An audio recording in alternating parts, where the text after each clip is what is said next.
All right, guys, so today we're going to talk about the basics of student loans. I, do not have student loans, so this was very informative to me, and it's going to be very informative to you guys as you go throughout college.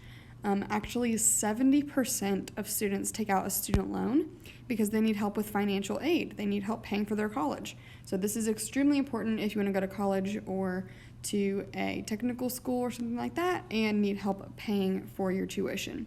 So let's get started. The first thing is the FAFSA, which you have probably heard before at school to fill out the FAFSA, whatever. It is actually called the Free Application for Federal Student Loans.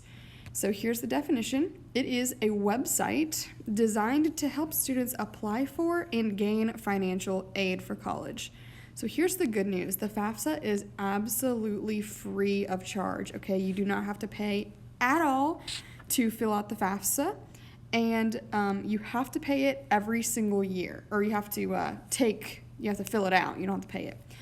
This is what it looks like. So if you just search FAFSA on Google, it will come right up. And what it is if you click Start Here, you will have to create a login, and it basically asks all of your information. Like, literally, it takes about 30 to 45 minutes to fill out. It's so long, and it asks, every information you've ever had your whole life. So you have to put in your parents' salaries and, what school you want to go to and your tax information and all this stuff. And the point of the FAFSA is they're going to see if you can qualify for any scholarships. So if your parents' income is below a certain amount, you can qualify for some financial aid. They will help you out if your parents don't make enough to help you pay. There are also some random scholarships out there that they'll tell you, hey, you're eligible for this scholarship, might as well apply. This is really helpful because it allows you to know what they can help you with. So this is awesome. This is required by colleges, and you actually do have to do it every single year of college. So you do it usually before school starts, but every single state and every single college has their own due date. So for some, let me zoom out here. For Marshall, let's say, for Marshall in West Virginia, you have to have the FAFSA done by August. And then if you're going to WVU, they might say it has to be done by April. So it just depends on when it's done. Usually it's the spring before the next year. So spring of your senior year, you'd fill it out for your freshman year. Then the spring of your freshman year, you'd fill it out for your sophomore year, something like that.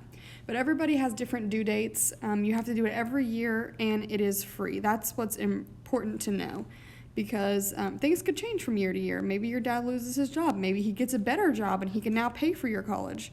Maybe, I don't know, your mom decides to have another baby or something, so you have extra money going to that, so they need to help you a little bit more, the FAFSA does.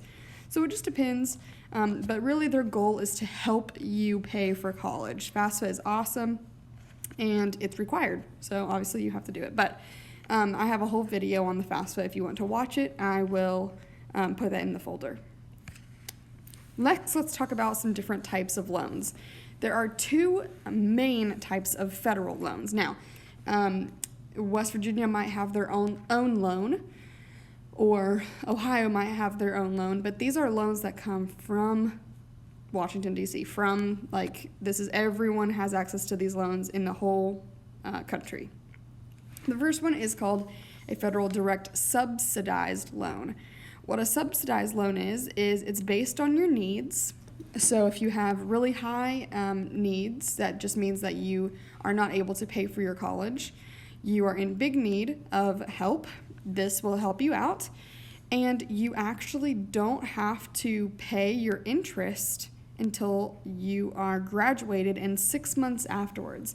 That 6 months right in the middle there, that's called the grace period. Grace period. It is 6 months after you graduate. They give you a little bit of time to get on your feet. That's called the grace period. So for your whole college, 4 years, hopefully 4 years, and 6 months afterwards, you do not have to pay your interest, okay? The U.S. Department of Education pays that interest for you. So the Department of Ed wants you to go to school. They know that you are in a big need of help, so they're paying your interest for you. However, the regular payments without the interest, just regularly paying it back, you can choose to pay that during college, or you can wait until after. Of course, you know me, I would tell you to go ahead and start paying it in college if you can, but if you really can't afford to get a job in college, you can wait until after your 6-month period to start paying. Direct unsubsidized means they do not pay your interest. So your interest from the moment you receive that loan, your freshman year of college, it starts building interest. So again, you can wait until after college to pay the interest and the payments, or you can pay it during college, but the only difference is that subsidized, you don't have to pay interest in college at all, and unsubsidized, you do have to pay interest, but you don't have to pay it immediately. So here is a very helpful chart. On the left is subsidized, and on the right is unsubsidized. On the left, subsidized, only people who are in great need of help can get subsidized loans, so based on your financial need. But unsubsidized, anyone can get those loans. On the left, subsidized, it's only available if you're an undergrad, so that means you are fresh out of high school. But if you want an unsubsidized, those are available to graduate or undergraduate students. So I already have my undergraduate degree, but if I want to go back to grad school, I can use an unsubsidized, but not a subsidized. Then on the left again, the third box, it says government does not usually charge you interest while you're in school for the 6 months after you leave school during a period of deferment. So deferment means you are kind of putting it off. It's kind of the same word as procrastinating. No, I'm just kidding. But it means you're putting off the payment. So while you're in college, the government pays that interest for you for a subsidized. But over on the right, it says government charges interest from the time your loan is dispersed through the life of the loan. So that just means that from the very moment you accept the loan as a freshman in college, they start charging you interest. All right, and the bottom ones just say that the amount that you receive cannot be greater than the amount that you need. So you can't take out more than you need. That makes sense. So those are the two different types of loans. Again, the biggest difference is that subsidized does not charge you interest. So the U.S.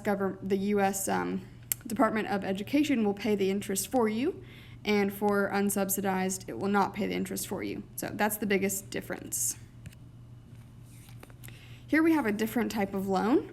This is called a federal parent loan for undergraduate students, or in parentheses, a PLUS loan.